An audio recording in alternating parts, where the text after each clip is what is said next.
அன்புக்குரிய கண்மணிகளே, முத்து ஐயாவும் முந்தைய வினாவும் என்ற தேர்விலே இன்று நாம் பார்க்க இருக்கின்ற திருக்குறள் வினா என்ன அப்படின்னா, தாளாண்மை இல்லாதவன் என்று திருவள்ளுவர் யாரை குறிப்பிடுகிறார்? ரொம்ப அற்புதமான கேள்வி இது வந்தா.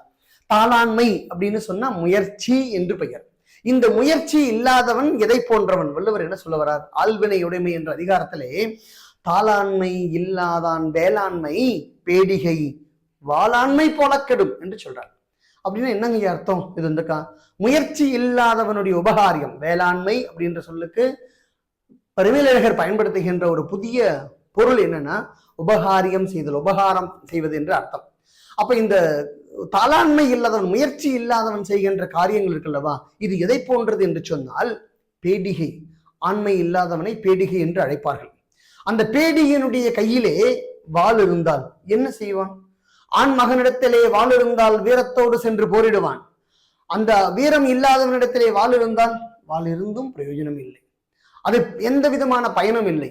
அதை போன்றது வாள் இருந்தும் வெட்டுவதற்கான கருவிகள் கையில் இருந்தும் பயன்படுத்தாதவன் எப்படி அமைதியாக இருப்பானோ அதை போன்றது ஒருவனுக்கு காரியம் செய்ய வேண்டும் என்று இருந்தும் முயற்சி இல்லாதவனுடைய அந்த வலிமை என்பது ஆள்வினை உடைமை என்ற அதிகாரத்திலே வள்ளுவர் ரொம்ப அற்புதமா சொல்றார்.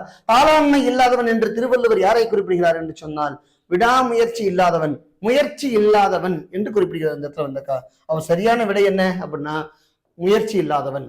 ஊக்கம் இல்லாதவன் ஒடுக்கம், அது ஊக்கம் இல்லாதவன் வேற இடத்துல சொல்றார்.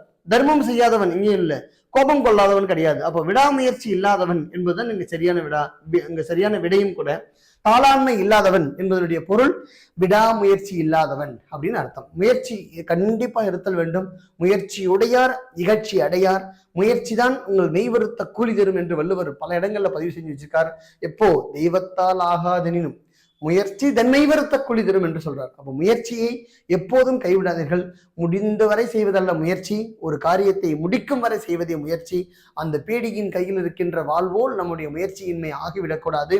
மிகச்சிறந்த அளவிலே எப்போதும் நாம் நற்காரியம் செய்யப்படுகின்ற ஒவ்வொரு இடத்திலும் பெரும் முயற்சி, விடாமுயற்சி வேண்டும்.